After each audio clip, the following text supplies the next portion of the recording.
Okay guys, welcome. So we're going to continue with basic data structures in JavaScript from freeCodeCamp. Before we start, don't forget to subscribe to the channel to support it. Okay, thank you, and let's get on with it. So now we're going to learn about complex multidimensional arrays. So arrays can go into multiple levels of depth. And for this exercise, we need to modify this nested array so that it has 5 levels of depth, and somewhere in the third level it should include the string deep, in the fourth level the string deeper, and deepest in the fifth level. Okay, so this is considered the first level, this is the second level. So far we have only 2 levels into this nested array. Let's make this one is in the second level. Let's include it into the third level. So this one in here is into the third level. So inside here I'm going to include the word deep. Let's make this easy. Deep. Okay, so this one is in the third level of depth. Now I'm going to make this one with 4 levels. So let's make this maybe. Okay, so I added 2 parentheses. This is deeper.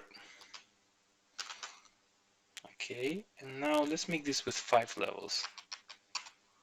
Okay, and in the fifth level, okay, oh, so this one is the fifth. In the fifth level, it should contain the word deepest. Let's make this deepest. Okay, let's try to run this.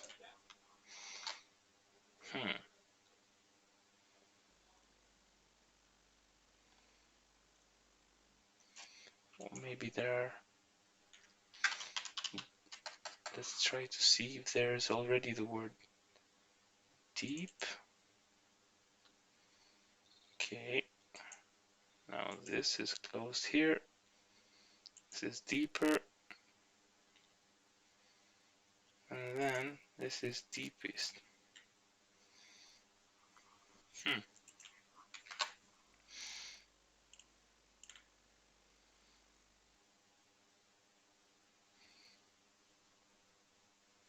But this isn't 3 levels. Wait. So this is the first level of depth. No, this is the second. Ah, so this is in the second level. Okay. Yep, my mistake. Now in here it is in the third level. Okay, and also this one should go in here. There are many ways to solve this exercise. Okay, perfect. Let's make this full screen, sorry. Okay, so now we're going to add key value pairs to JavaScript objects. Okay, so if you remember, we talked about objects. They are just collections of key value pairs. So here we have a tag and character as an object. Okay, it has 3 properties, which each of them maps to a specific value. We can assign new key values like this, also using the bracket notation. This is better if, of course, this is required when you have spaces. Okay. So let's see the exercise. Here we have a foods object. It has been created using 3 entries. Using the syntax of your choice, add 3 more entries to it. Bananas, grapes and values. Okay, let's add foods. I'm going to use the bracket notation. Bananas is going to be equal to 13. That's minus. And we need to do this 3 times, but for grapes is going to be 35, and strawberries it's going to be 27. Okay. There's a space here. Okay, perfect. Okay, so now objects as well can be nested, just like arrays. Okay, so here inside we have data as a key and an object as a value. We need to, here we have a defined object user activity, which includes another object nested within it. So we need to set the value of the online key to 45. Okay, value for this one. We can access it using the dot notation, of course, or the bracket notation. Let's try with it. I like the bracket notation. It's always more. Okay, user activity.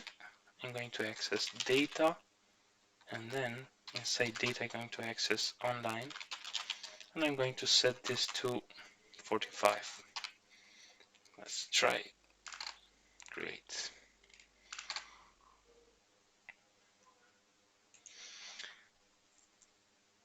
Now,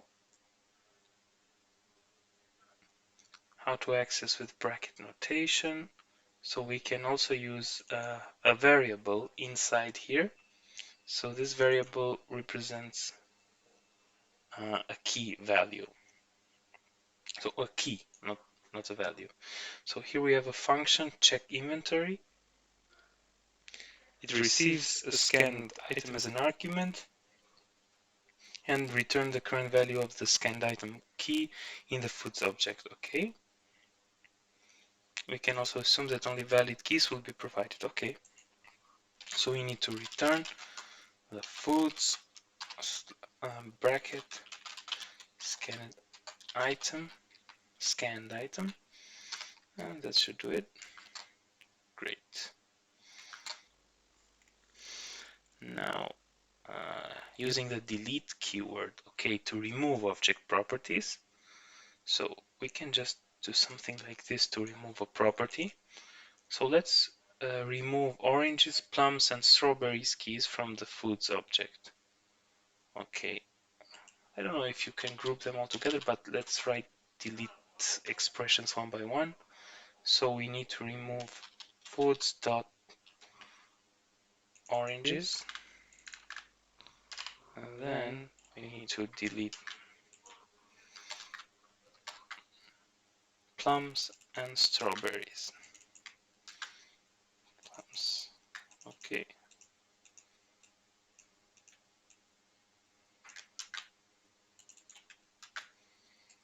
Okay.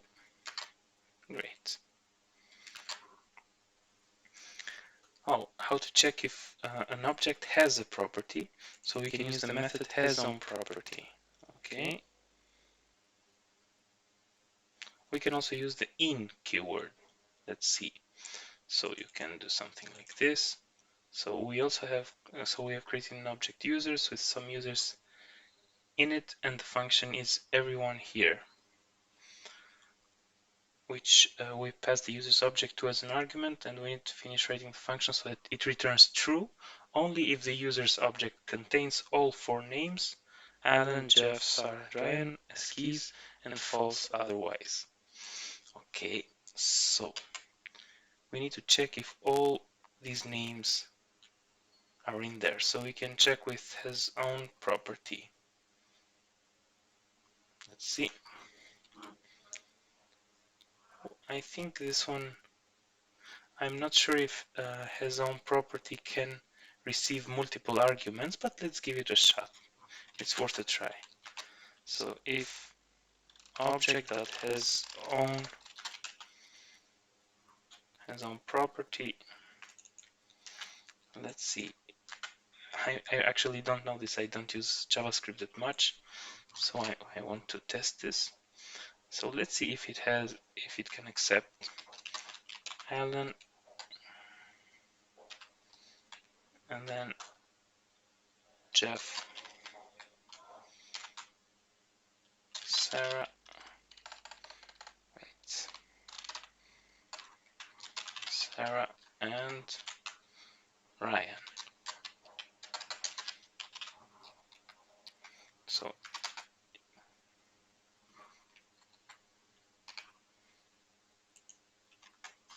return true.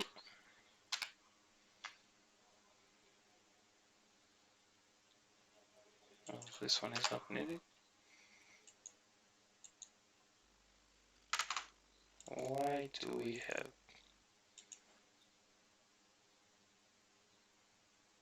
Okay, we need else. Wait. We can shorten this later. Return false.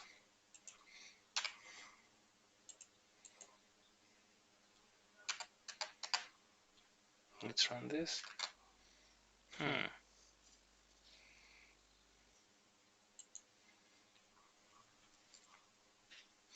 Okay, maybe we have to check one by one.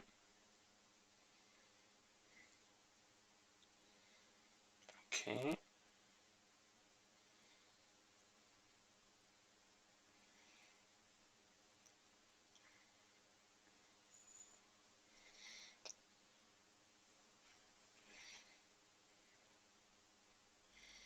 Okay. So what it's not working is the function is everyone here should return false if Jeff is not a property on the user subject. Yeah, I don't think this one. Okay.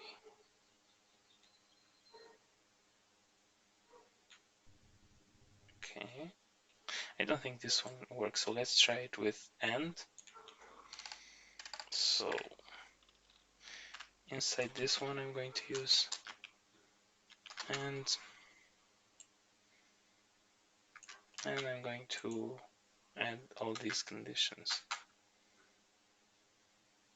Oh, we can really shorten this. Let's see.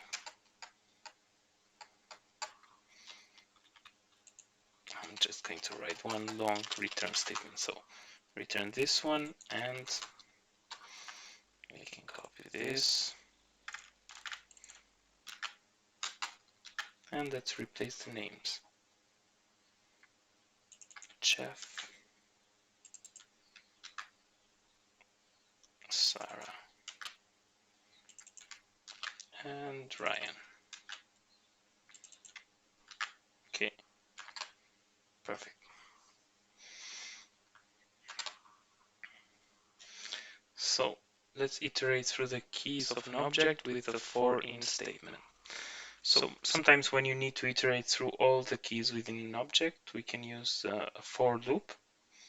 So let's see, for user in users.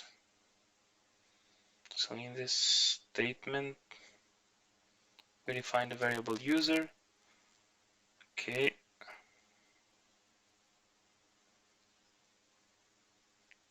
Okay, let's see. So we have a function count online, which accepts one argument, user's object. Use the for in statements within this function to loop through the user's object passed into the function and return the number of users whose online property is set to true. Okay, an example of user's object which should be passed is shown below. Okay, so we need to loop through the object passed on function and return the number of users online. So let's declare a variable. So let count be 0, And now for, we can write something like this. Let's copy this.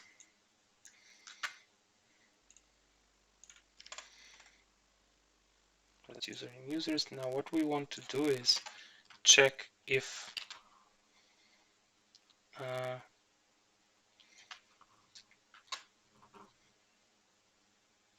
the online property is set to true.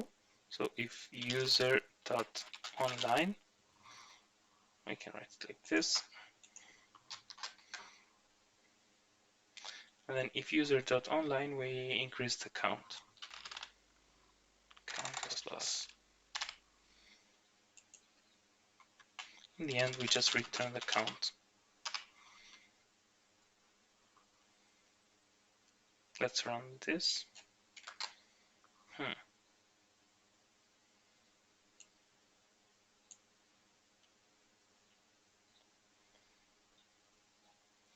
So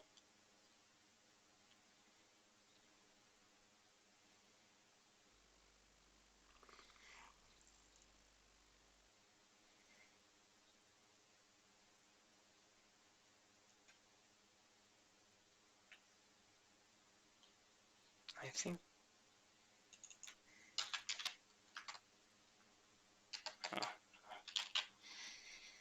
so we have the count initialized here. If user.online, this one should give us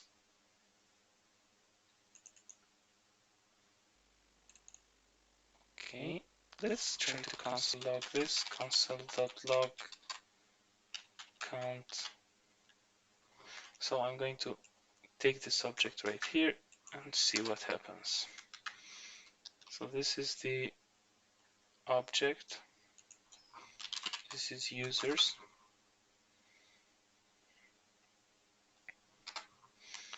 Okay, and now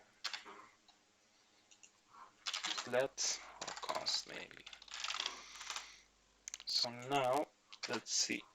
Console.log count online users. This is strange because it should return true.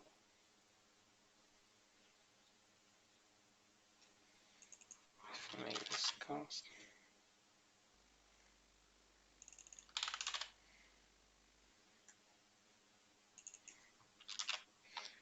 So we have started the count 0 here. Okay.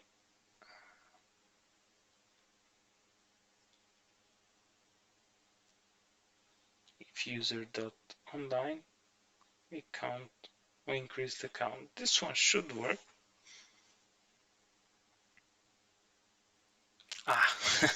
Of course, this is a really stupid mistake because I was iterating through users but not user object. Okay. Okay, so it's printing undefined here. Not sure why. Let's try the bracket notation.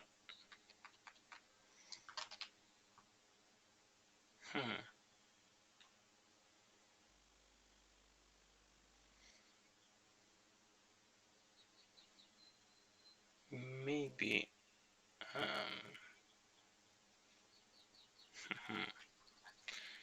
so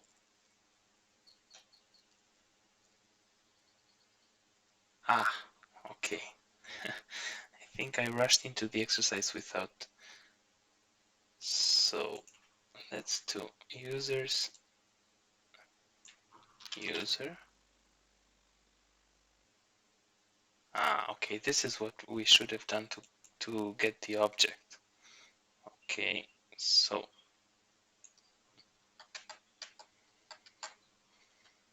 users dot user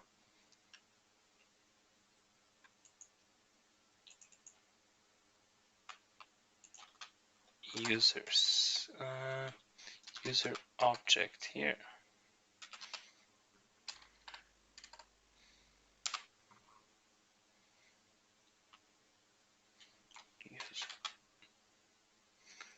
Okay, now it seems to be working. Okay, let's see it. So this is our final code.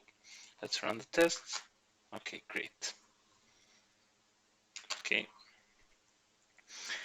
Now, how to generate an array of all object keys with object.keys. So, we can generate an array which contains all the keys stored in an object using object.keys method and passing it an object as the argument. Okay, an array with strings representing each property in the object. So let's write this. Function get array of users so that it returns an array containing all the properties in the object it receives as an argument. Okay,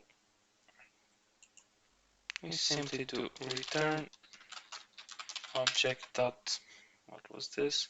Object dot keys, and we give object here. Great.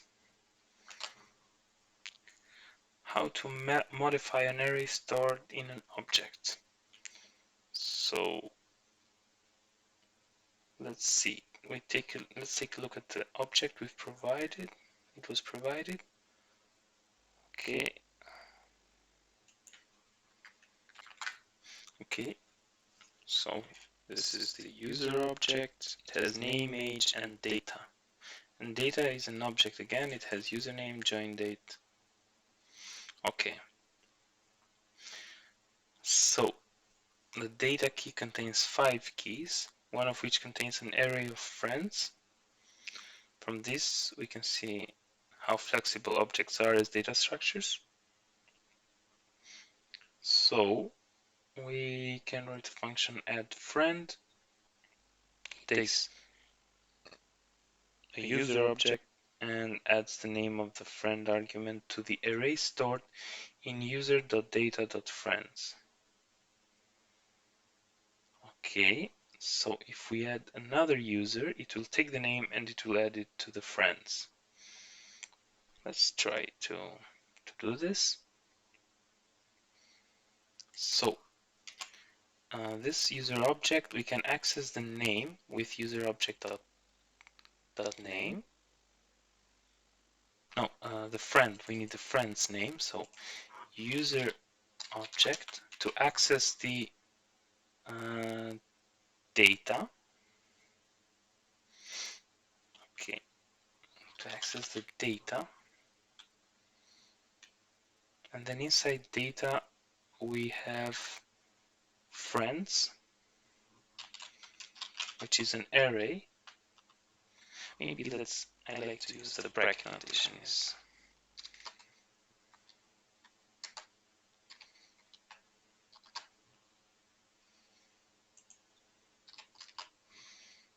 Okay, and now this is an array and we can just push the friend name. Let's try this.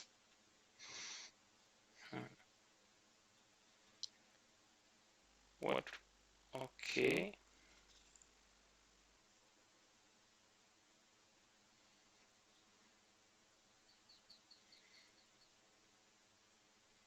So friends, it's just an array.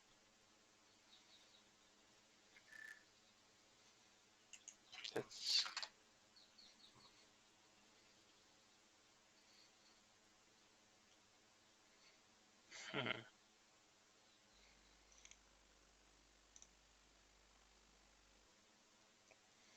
Okay. We need also to return that array. Okay. Okay, so just return user.